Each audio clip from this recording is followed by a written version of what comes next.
الصلاة والسلام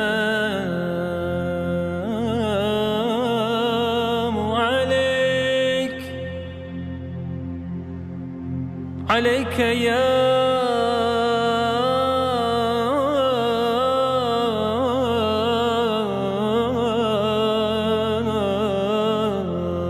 رسول الله.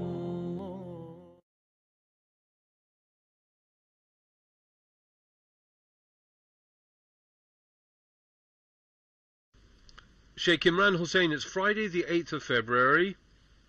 The world seems on fire and there's a lot happening in Tunisia, Egypt, Syria.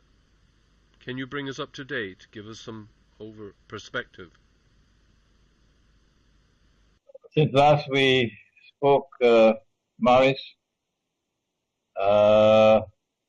the events in Mali are now emerging as we suspected that it would.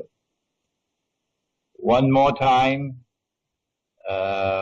Muslims who are of the Salafi or the Wahhabi branch or sect of the faith have been taken for a ride.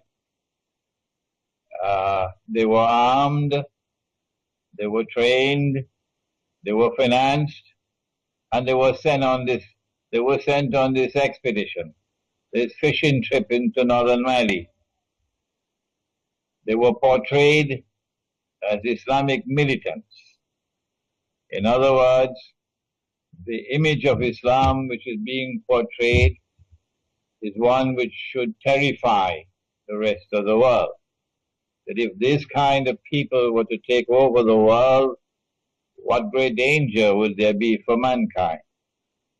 And when they had beaten their drums sufficiently, then a compliant president of Mali turned to France, as perhaps was prearranged. And France was able to intervene, and the white man came to save Africa. And so colonialism was turned on its head. And now Western civilization has been portrayed in a positive light for the rest of Africa.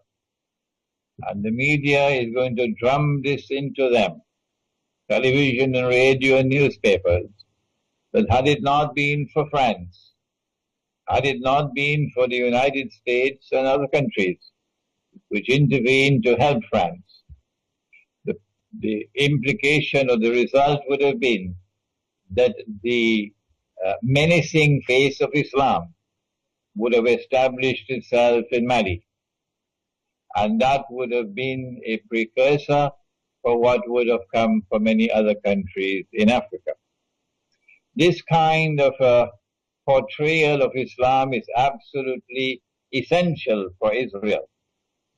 If Israel is to wage the wars that I've been saying for so long, that Israel will have to wage, if Pax Judaica is to replace Pax America, Israel will want a casus bellum. Israel will want to be able to wage her great wars and yet portray herself and portray the Western world that will be supporting it, NATO, as defenders of freedom and saviors of mankind from an Islam which is menacing mankind. So it was a propaganda bonanza, what has occurred in northern Mali. And once again, the Salafi version of Islam has been taken for a ride, and they have embarrassed us. They are people who have eyes and yet do not see. They have ears and yet do not hear. Not all of them, but these who have been at work in Libya. And as a result of their work and the intervention of their friend NATO, now the Libyan government is gone and NATO is in control, essentially in control, in Libya. And they're doing the same thing. I call them Dajjal's warriors. They're doing the same thing in Syria. These are people who are being nurtured, they're being financed, They're being trained, they're being armed to act as guinea pigs to fight NATO's war for NATO and to advance the agenda that Israel is advancing so that Israel can wage her wars tomorrow to save the world from Islam. That's my initial analysis of the events of northern Mali. The second thing that is important is that the war in northern Mali has already spilled over into Algeria. While Algeria has not been a model state, the government of Algeria has not been a model government. It has been complicit in many things, of which Pakistan is also complicit, and Egypt is also complicit, in renditions, for example. Yet the government of Algeria and the people of Algeria have shown themselves to have a certain kind of independence and a certain kind of originality of thinking. And they have not been camp followers of the Zionists, not Algeria. And Algeria has been courageous enough to establish a friendly relationship with Iran.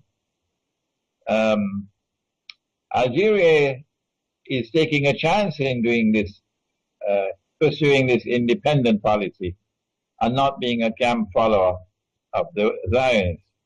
And that is that she exposes herself to be targeted. And this is what's now happening. And I think many, many Algerians recognize that the next target is Algeria. But I am hopeful. I'm hopeful that the land and the people who fought France and fought France courageously until France had to withdraw, battered and beaten, France had to withdraw. Such a people are not likely to allow themselves to be recolonized so easily.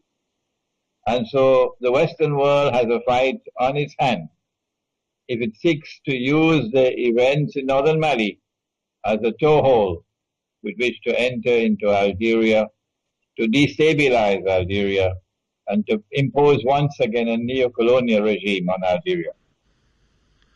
It's a huge country logistically, Algeria. I don't know how it could monitor its borders. It also has been accused of assisting France in this onslaught on Mali, and it's even been accused of giving France the money to wage the war. The President Hollande was in Algeria 2 weeks before the war started.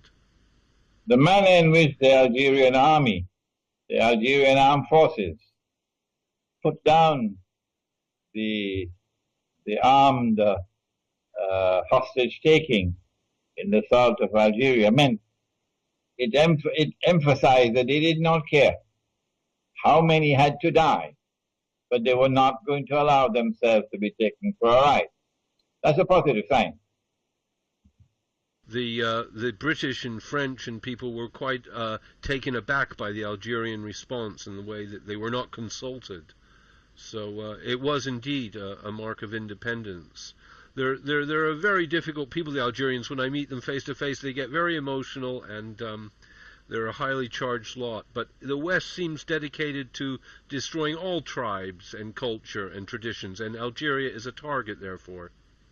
That's a universal policy of the Gog and Magog world order, that they want to bring about one godless global melting pot. I saw it in New York. I saw everything being mixed together in one melting pot.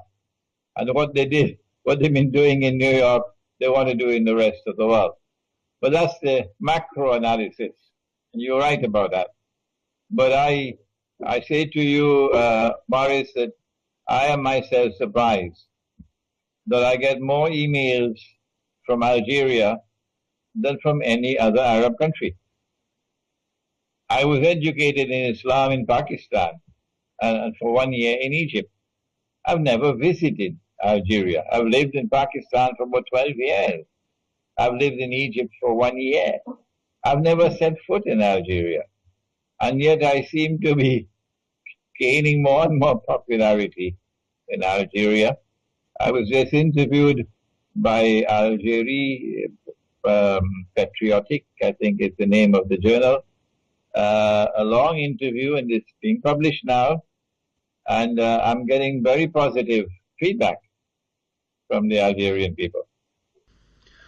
With regard, if I may change the subject, to Syria, Israel recently apparently attacked Syria, which was outrageous, and I suspect there was some behind-the-scenes reason for this, maybe related to negotiations, but there's a threat of Israel taking a buffer zone. Russia seemed to take a back seat, seemed to distance itself from Syria at that point. I don't know if you perceived that.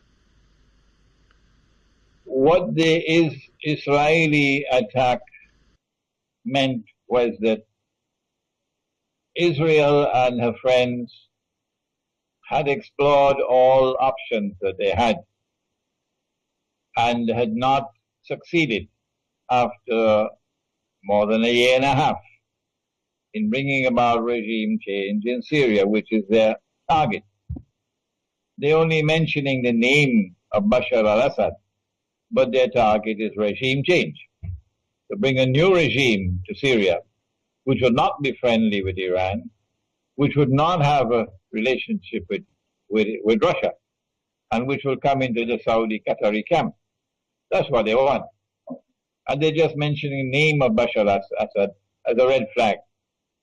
So they had spent a year and a half, and they had exhausted all options.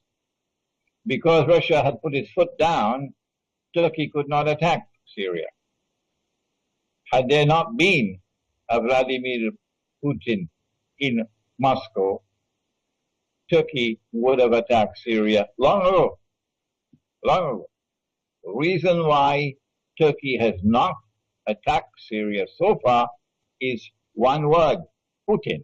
That's the word. And so Putin has already demonstrated a certain degree of integrity in the subject. A certain degree of concrete evidence is there on the ground.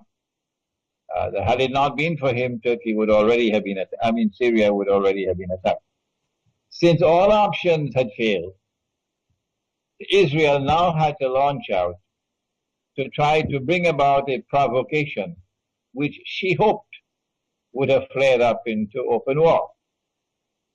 Since it has not, because Bashar al-Assad had the good sense of not responding, and Russia had the good sense of not responding, Israel has no options now but to do what the United States has been doing in Pakistan, to continue with her incursions into Syria and launching attacks and attacking targets in Syria, aerial attacks.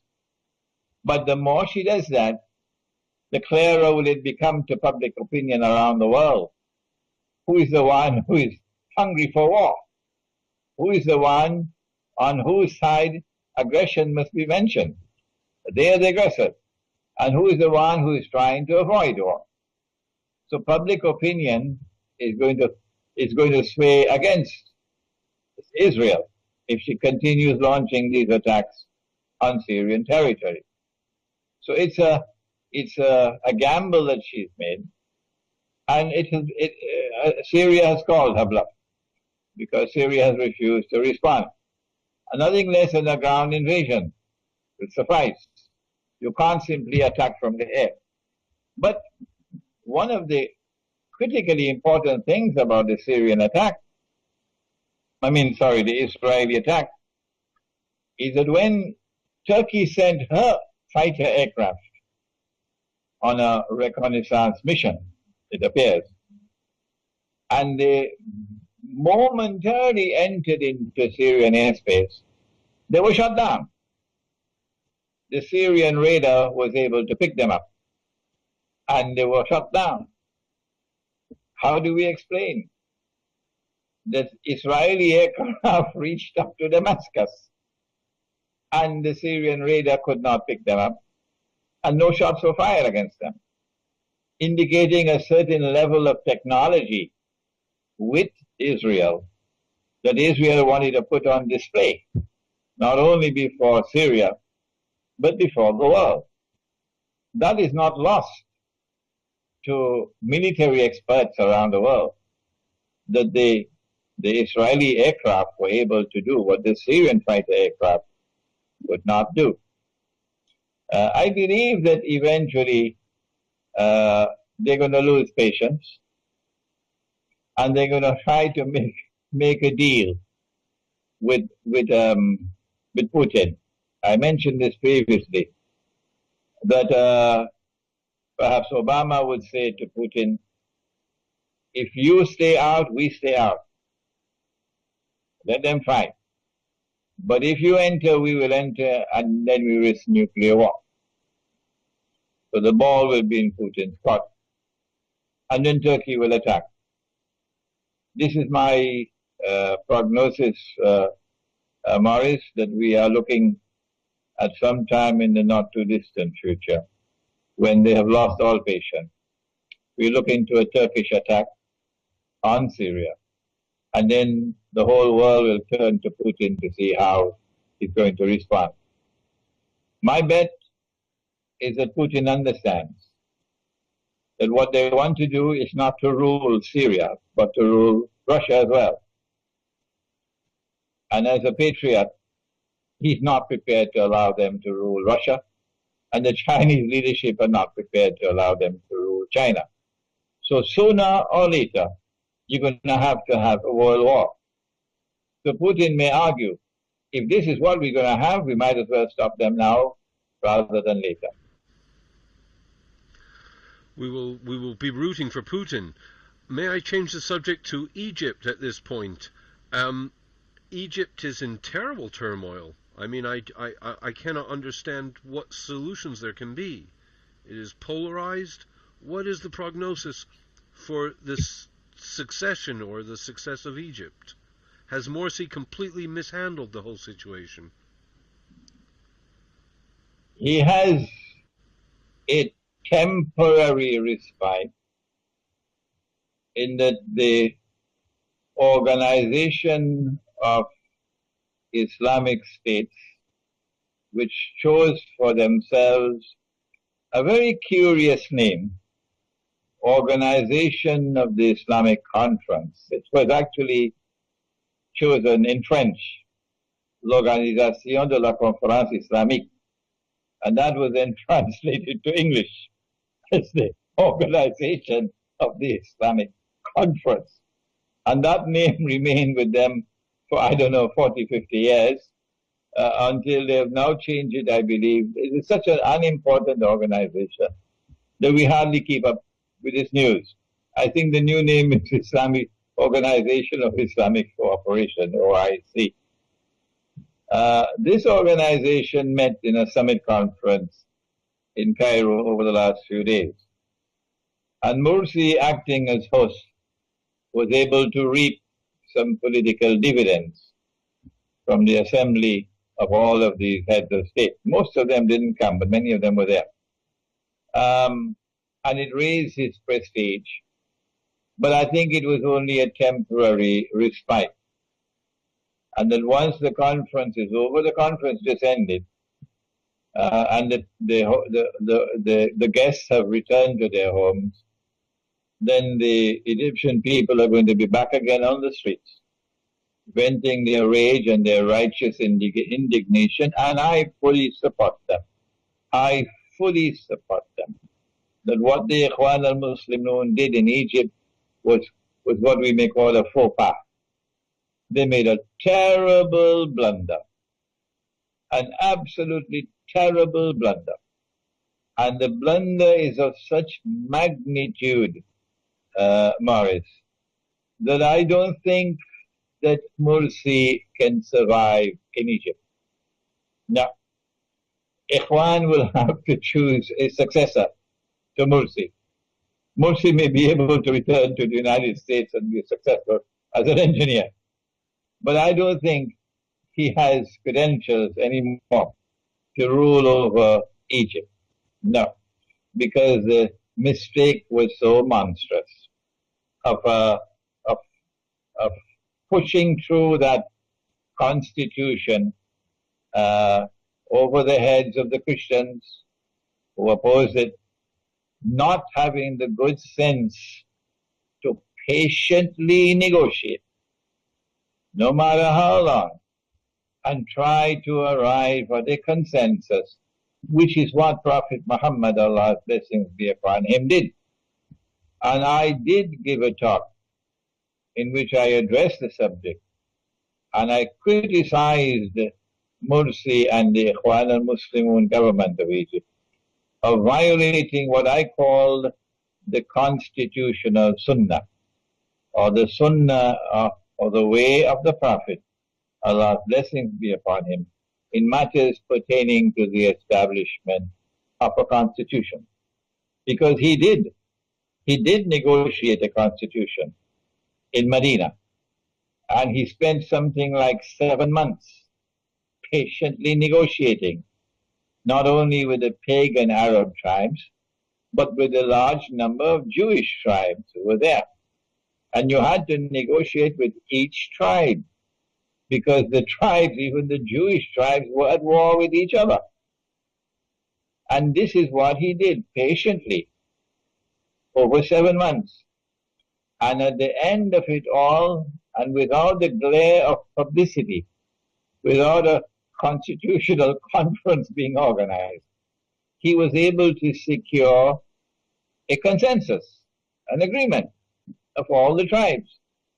And that consensus became known as the Mithaq of Medina, or the first written constitution in the world. This is what Egypt needed. But the Ikhwan did not have the intellectual leadership. They did not have the capacity to turn to the religion of Islam for guidance on such matters. And so they have made a terrible blunder. What's the way forward? I don't think there's any option now, but that Mursi has to step down. And Ikhwan has to fire the advisors who led him down that path. And they have to put forward somebody else who will be more conciliatory, who will reach out to the Christians of Egypt, who were there in Egypt long before Islam came to Egypt. Oh yes. And don't forget that Prophet Muhammad, Allah's blessings be upon him, married a woman from their ranks. A Christian Egyptian woman was his wife. And he had a son with her. And that son's name was Ibrahim.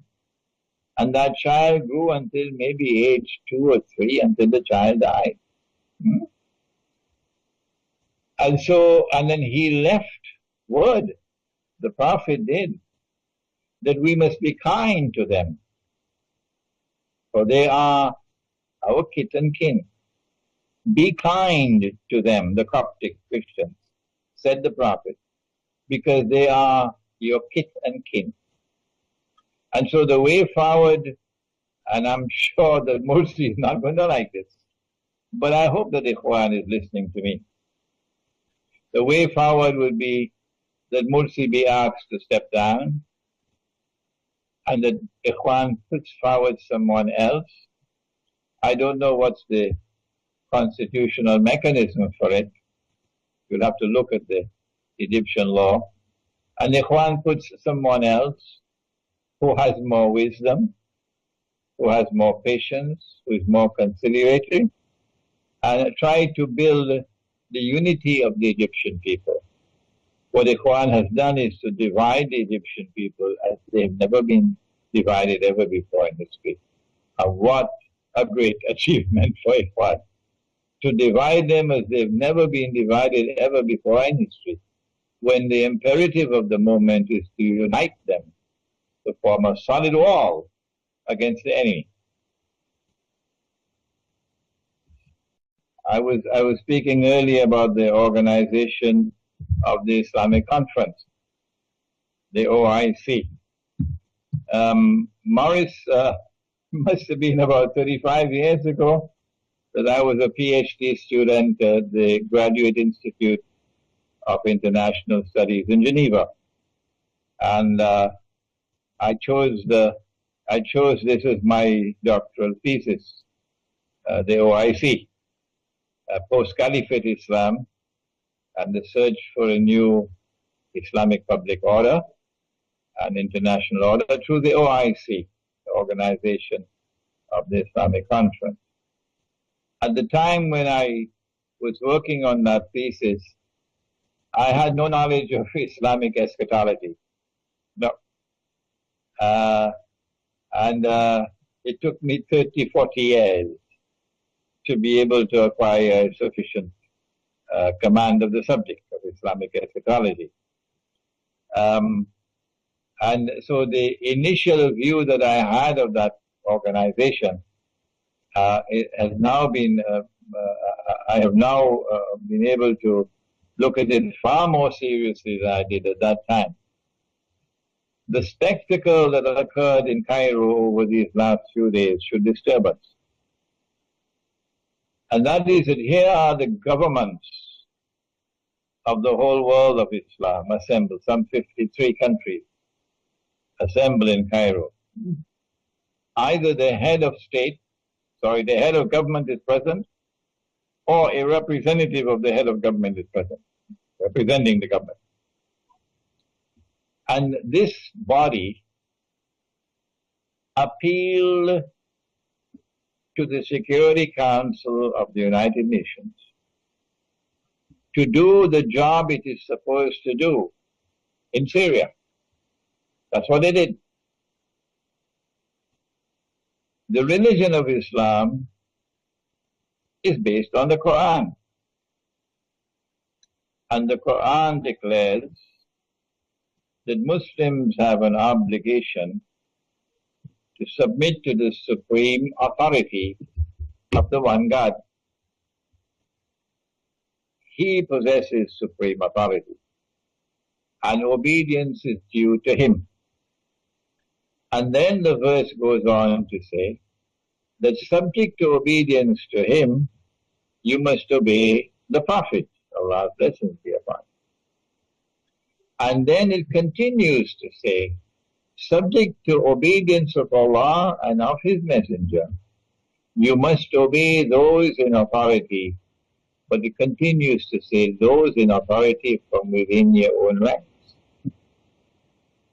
And so never in the history of the world of Islam, never, until this age of darkness, has the world of Islam ever submitted as a whole to a non-Muslim authority.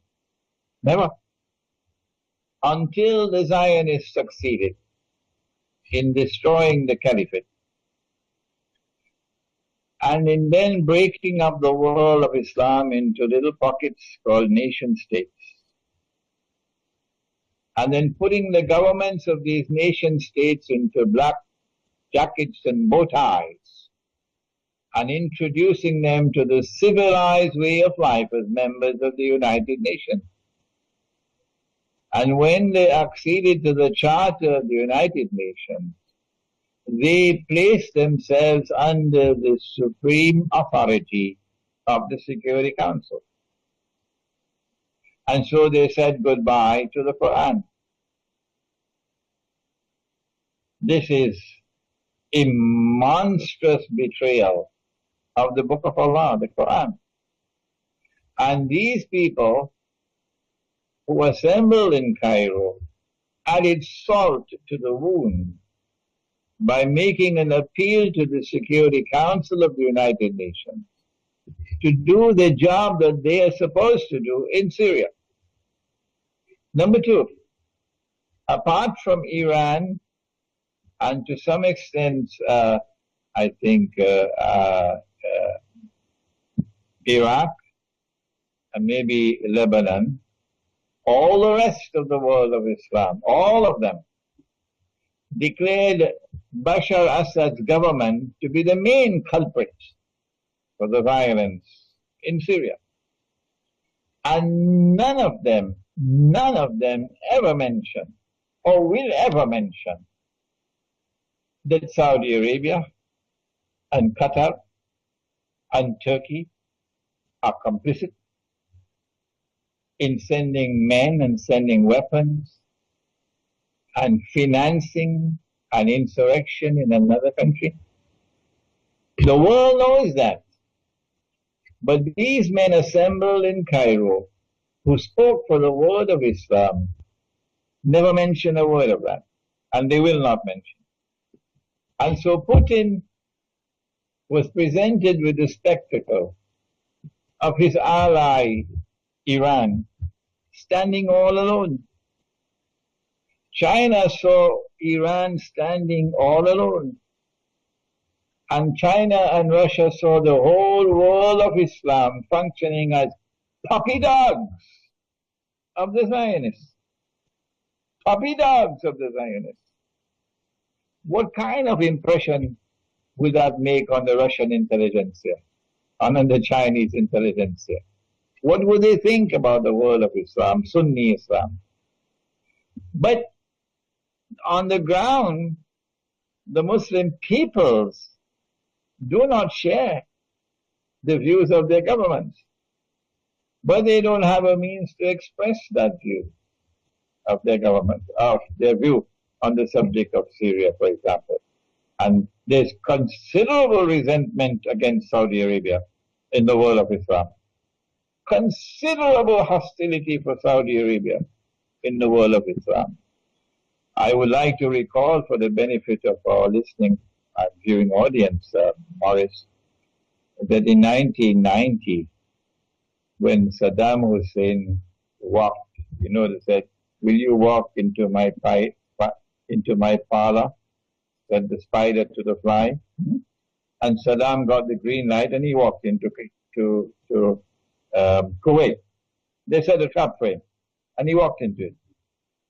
But when Saddam took over Kuwait, there was joy, there was happiness in Malaysia, amongst the Malay in Singapore, the whole of Indonesia, Brunei, the whole of Southeast Asia was celebrating because there was so much repugnance and hostility for Kuwait.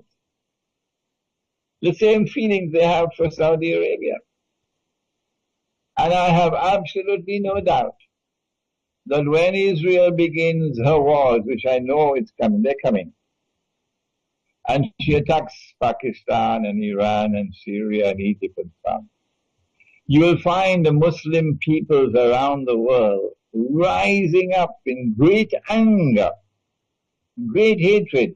Little Israel, that is Singapore, is going to have the mother of all problems when Israel comes out from behind the curtain.